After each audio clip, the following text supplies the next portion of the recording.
위해서 정말 애쓰고 수고하고 연습하고 이 짧은 시간이지만 이 시간을 위해 쏟아부은 우리 찬양대원들의 마음과 또 정성 하나님이 받으신 줄 믿습니다. 오늘은 특별히 우리 지휘하신 장평길 음악 목사님의 따님이 또 이렇게 함께 하셔서 플룻으로 영광을 돌려서 더 감사드립니다. 고맙습니다.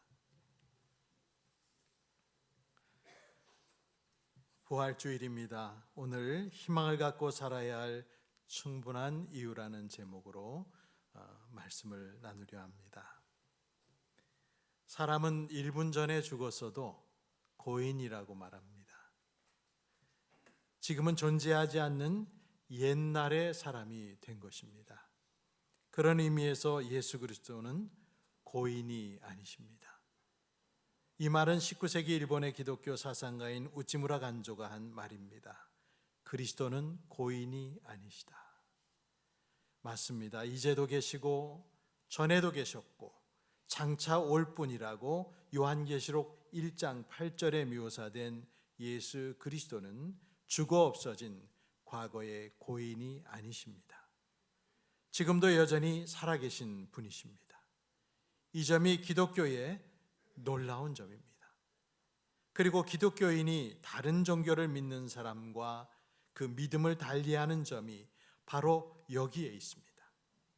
기독교인들은 옛 영웅을 사모하는 것이 아니라 지금 살아계시는 주님을 섬기는 사람들입니다. 이 사실을 믿으시는 여러분 되기를 축복합니다. 주님께서는 지금 이곳에 현존하시는 포도나무시요 우리는 그 가지입니다. 우리는 그분을 떠나서는 존재할 수 없습니다. 이 사실을 빼버린다면 신학도 교회도 교리도 아무것도 아닙니다. 모든 것이 지금 여전히 살아계신 예수 그리스도를 통해 존재합니다. 바울은 그 유명한 갈라디아서 2장 20절 말씀을 통해 이제는 자신이 사는 것이 아니라 오직 자신 안에 그리스도께서 살아계시다고 고백했습니다. 부활은 인간이 알 수 있는 최대의 진리입니다. 부활의 진리는 자연적 인간은 결코 알 수 없는 영역입니다. 자연은 부활을 말하지 않기 때문입니다. 사멸과 죽음만을 알려줍니다. 그리고 죽음은 인간의 무지를 가장 잘 드러내는 영역입니다. 그 어떤 사람도 죽음을 제대로 알지 못합니다. 죽어본 사람이 없고 죽음을 해부하고 관찰할 시간도 우리에게는 부족합니다. 나무를 심고 열매를 제대로 즐길 시간도 사실 인간에게는 충분하지 않습니다.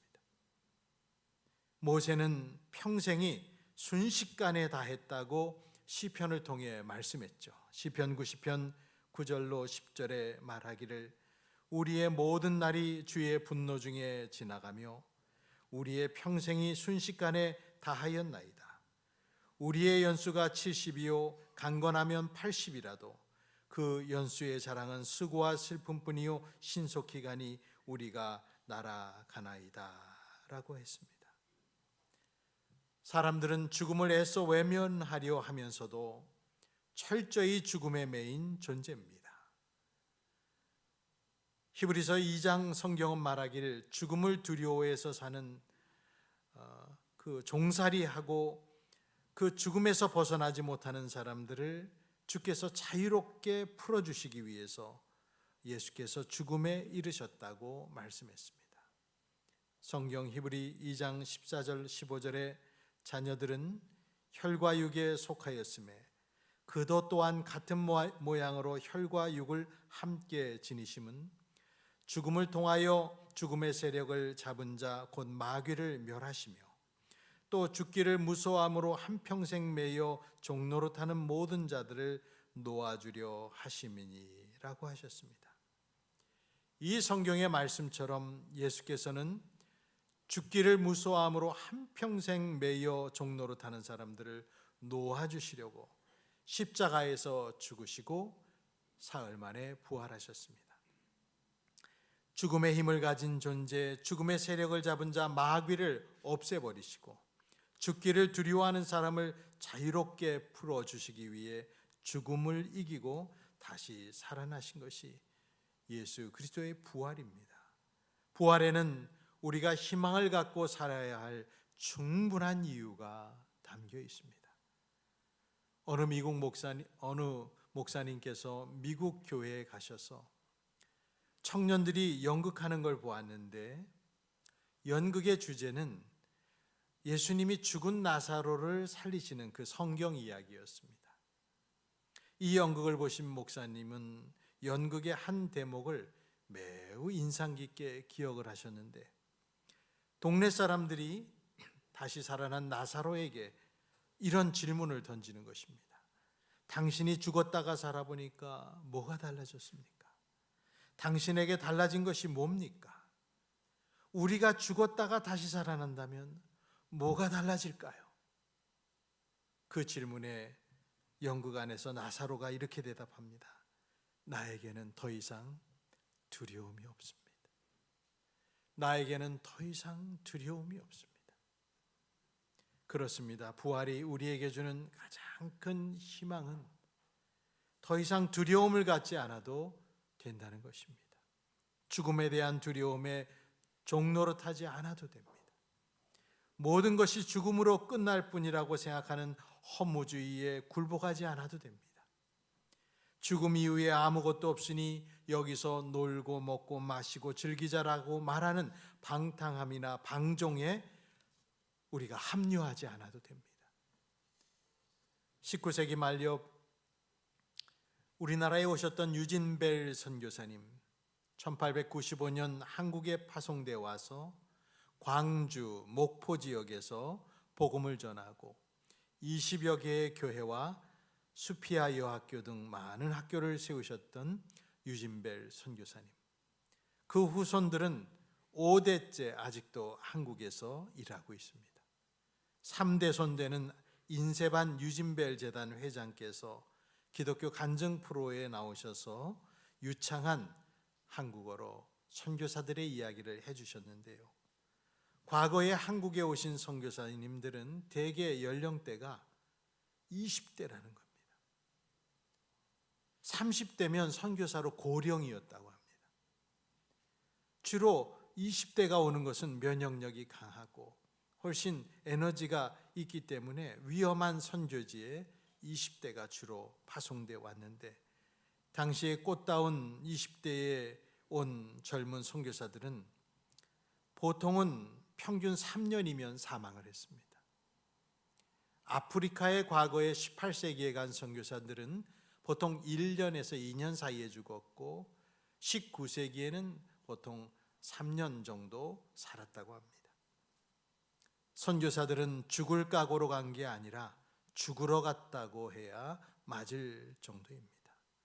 인세반 회장은 그 간증 프로에서 그렇게 말을 하죠. 믿는 사람들이 아니 죽음이 그렇게 두렵습니까? 그 이야기를 던졌습니다. 부활이 죽음의 두려움을 사라지게 할 수 있는 이유를 사도 바울은 부활에 대해 집중적으로 대답한 고린도전서 15장에서 비교적 자세히 말했습니다. 그리스 헬라 문명의 세례를 받은 고린도라는 도시의 기독교인들은 부활의 이야기를 들을 때 많은 의문과 질문을 가졌을 것입니다. 대개는 이런 질문을 고린도 교인들은 했습니다. 죽은 자가 다시 살아나는 일은 없는 것 같아요. 죽은 사람들이 어떻게 부활합니까? 어떤 몸으로 다시 옵니까?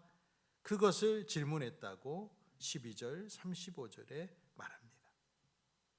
자연인으로서 예수님의 부활 복음을 들은 사람들이 할 수밖에 없는 궁금한 점들을 다루면서 사도 바울은 조금도 주저함 없이 확고하게 예수님의 부활과 이후에 이어질 죽은 자의 부활을 전하고 있습니다. 바울은 예수님이 다시 살아난 것은 실제였고 베드로를 포함하여 12제자에게와 500여 형제들 그리고 마지막으로 부족한 자신에게까지 보이셨다고 고린도 교인들에게 증언했습니다. 그것을 15장 고린도전서에 세세히 기록했습니다. 그리고 만약에 부활이 없다면, 그래서 우리에게 남은 것이 오로지 이 세상의 삶밖에 없다면 우리는 모든 사람들보다 더 가여운 사람들, 또 불쌍한 사람들이라고 고린도전서 15장 19절에 말합니다. 만일 그리스도 안에서 우리가 바라는 것이 다만 이 세상의 삶뿐이면 모든 사람 가운데 우리가 더욱 불쌍한 자이리라. 심지어 주님의 다시 살아나심이 없다고 하면은 고린도 교인들의 믿음도 헛되고 주님을 믿고 이미 죽은 사람도 망한 것이다. 요즘 세상 말로 폭망한 것이다. 폭삭 망한 것이다. 고린도전서 15장 17, 18절에 말하죠. 그리스도께서 다시 살아나신 일이 없으면 너희의 믿음도 헛되고 너희가 여전히 죄 가운데 있을 것이요 또한 그리스도 안에서 잠자는 자도 망하였으리니. 맞습니다. 기독교는 부활이라고 하는 한 장의 벽돌을 빼버린다면 모든 것이 폭삭 주저앉아 버립니다. 그 말은 부활이 그만큼 기독교의 심장부에 있다는 것입니다. 예수님의 십자가 고난이 사람의 죄를 해결하였다면은, 그렇다면 죄로 인한 죄값인 죽음도 해결되어야 됩니다. 죽음이 해결되지 않고 죽어서 천국 가는 보이지 않는 영혼의 세계에 대한 선포만 존재한다면 기독교는 부활의 종교가 아니었을 것입니다.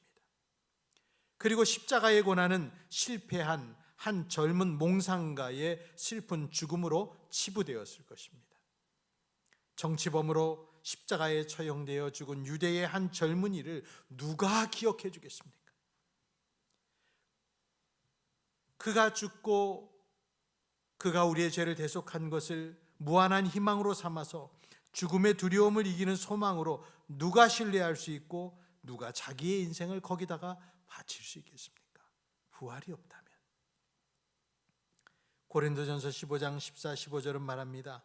그리스도께서 만일 다시 살아나지 못하셨으면 우리가 전파하는 것도 헛것이요 또 너희의 믿음도 헛것이며 또 우리가 하나님의 거짓 증인으로 발견되리니 우리가 하나님이 그리스도를 다시 살리셨다고 증언하였습니다.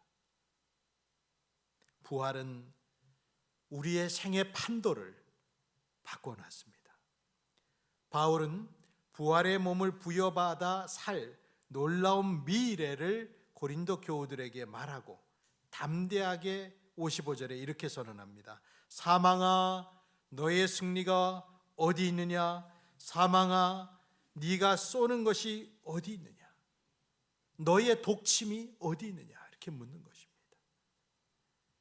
히브리서 2장 15절 말씀처럼 주께서는 사망을 이기신 부활로 죽기를 무서워함으로 한평생 매여 종노릇하는 모든 사람들을 자유롭게 해주셨습니다.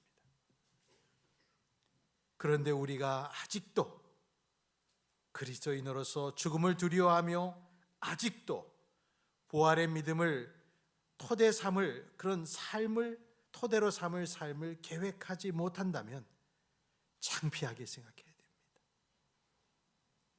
모든 그리스도인은 부활에 대한 믿음의 바탕을 두고 살아갈 수 있어야 됩니다. 그곳으로부터 우리의 헌신과 담대함과 희생과 유혹을 이기는 원동력이 나올 것입니다. 30절에 바울은 말하죠. 또 어찌하여 우리가 언제나 위험을 무릅쓰리요? 왜 매시간 우리가 위험을 무릅쓰는 것이겠냐고 바울은 묻는 것입니다. 바로 부활의 확실함 때문이죠.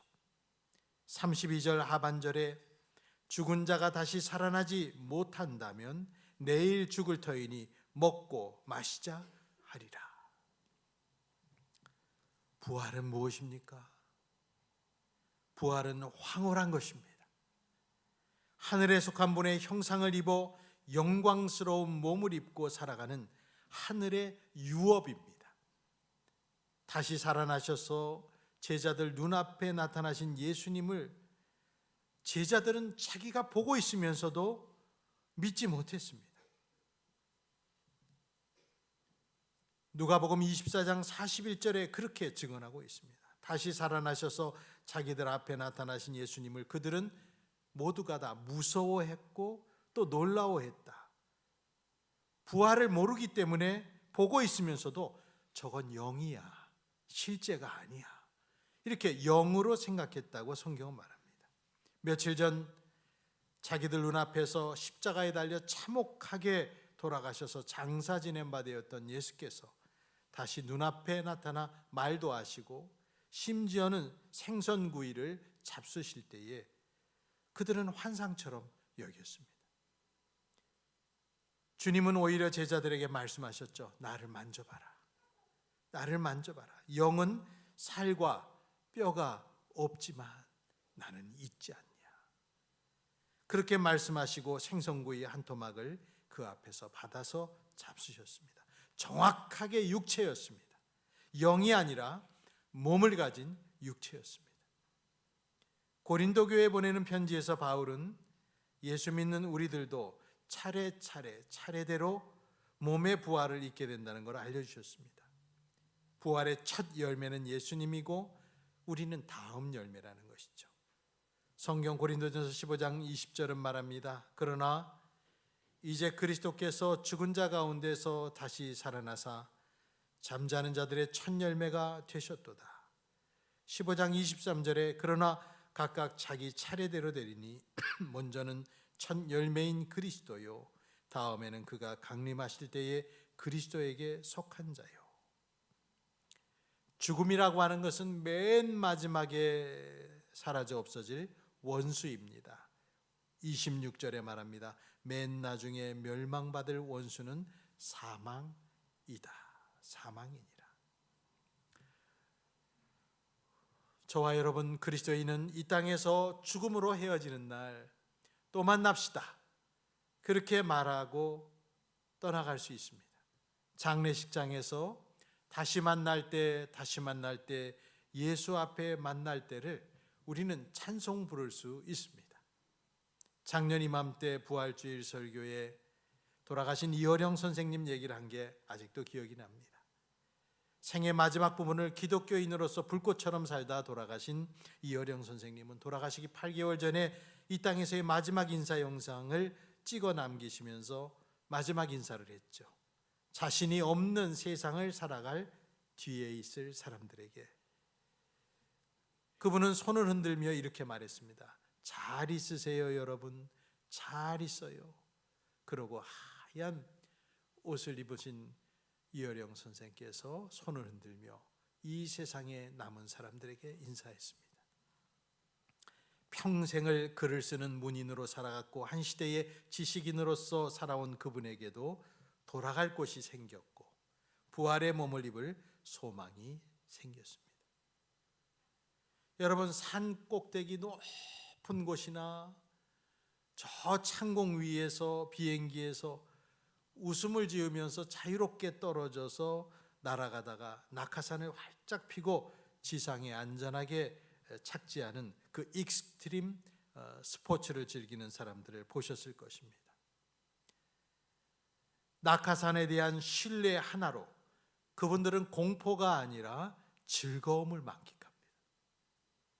그냥 떨어지면은 공포에 질려 죽는 길일 테지만 등에 달린 낙하산은 그 공포를 없애주고 극한의 즐거움을 선사하는 가장 든든한 생명선이 됩니다. 저는 그 사실을 볼 때마다 참 기묘하다. 그리고 극한의 대조다. 낙하산이 없는 사람과 낙하산을 탄 사람이 어떻게 이렇게 다를 수가 있을까?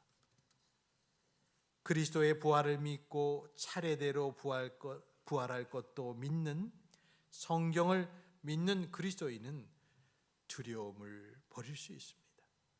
성도는 죽음으로 수직 낙하하면서 막 비명을 지르고 공포의 어두움으로 들어가는 사람들이 아니라 부활이요 생명이신 그리스도를 믿음으로 영원한 복락으로 들어가는 사람임을 믿으십시오. 그래서 우리는 엄밀하게 죽음을 마다할 이유가 없는 사람들입니다. 고린도서 5장 8절을 세 번역으로 읽어보면 바울은 우리는 마음이 든든합니다. 우리는 차라리 몸을 떠나서 주님과 함께 살기를 원합니다. 라고 자신의 바람을 적었습니다. 하지만 몸으로 있으나 떠나나 주님께 충성하겠다 다짐했죠. 죽음은 성도의 성화가 완성되어 영화롭게 되는 순간이 저와 여러분이 죽는 순간입니다. 유럽의 기독교인들은 교회 가까이에 뭘 두었냐면, 교회 가까이에 가보면 뭐가 있죠? 묘지들이 있습니다. 그 묘지를 가까이 둔 이유는 예수님의 재림과 함께 죽은 자들의 부활이 교회를 중심으로 일어난다고 믿기 때문이죠. 독일의 루터 교회는 영원주일이라고 이름 붙은 주일을 지키는 전통을 가지고 있다고 합니다. 영원주일은 세상을 떠난 성도와 가족을 추모하는 한편에 자신에게도 찾아올 죽음과 이후에 주어질 영원한 생명을 그려보는 시간이 그 영원주일에 그분들이 꾀하는 메시지라고 합니다. 오늘 이 부활주일은 저와 여러분에게도 영원주일이기도 합니다. 영원한 생명을 그려보는 것이죠. 부활은 기독교인에게 희망입니다. 부활이 주는 희망은 강력합니다. 죽음조차도 꺾을 수 없는 희망이라면 희망의 최고봉입니다. 지금 이 세상의 근본 문제는 양식이 없어서도 아니요, 돈이 없어서도 아닙니다. 이 세상과 살아가는 삶에 대해 설명해 줄 사람을 찾지 못하고 진리를 발견하지 못하여 많은 사람들이 방황하고 헤매이고 있습니다. 고관 대작에 앉은 사람도, 명예의 전당에 오른 사람도 해결할 수 없고 알 수도 없고 갑자기 다가오는 죽음이라는 가장 명확한 생의 종결점 앞에서 떨며 서 있습니다. 구주 예수께서 온 인류에게 말씀하십니다. 수고하고 무거운 짐진 자들아, 다 내게로 오라. 내가 너희를 쉬게 하리라. 예수께서 이르시되 내가 곧 길이요 진리요 생명이니 나로 말미암지 않고는 아버지께로 올 자가 없느니라.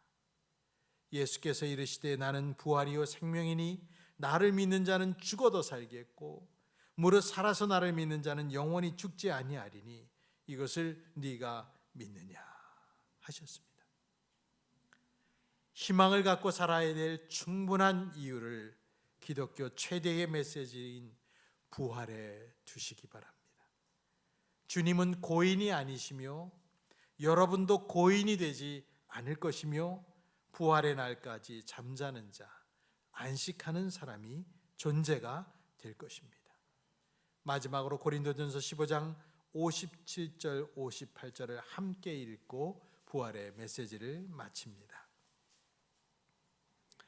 우리 주 예수 그리스도로 말미암아 우리에게 승리를 주시는 하나님께 감사하노니 그러므로 내 사랑하는 형제들아 견실하며 흔들리지 말고 항상 주의 일에 더욱 힘쓰는 자들이 되라.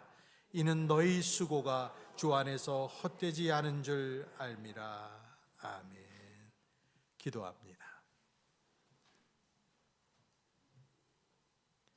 죽음을 죽이시고 부활로 새 생명의 소식을 주신 예수님, 부활주일 아침에 주님께서 남기신 뜻을 묵상하며 고통과 슬픔으로 점철된 인생을 꽃피우고 새롭게 할 부활의 기쁜 소식을 신비에 새겼습니다. 이 말씀이 죽음을 두려워하며 종노릇하는 사람들을 자유롭게 해주시고 지나치게 현실의 조건에 집착한 이들에게는 더 큰 하늘의 상급을 바라보는 전환점이 되게 해 주옵소서.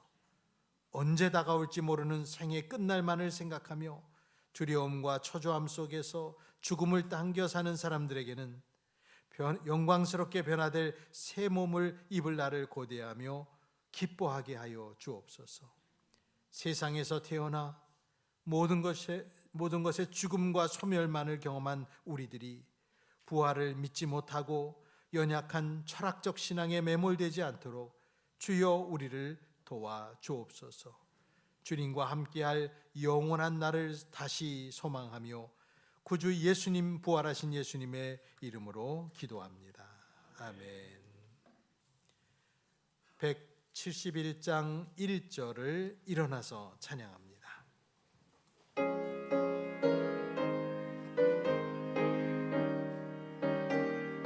하나님의 독생자 예수, 하나님의 독생자 예수, 날 위하여 오시었네. 내 모든 죄 사시려고 십자가 지셨으나 다시 사셨네. 살아계신 주, 나의 참된 소망, 두려움이 사라지네. 사랑의 전에 갈 길 인도하니 내 모든 삶의 기쁨 늘 충만하네.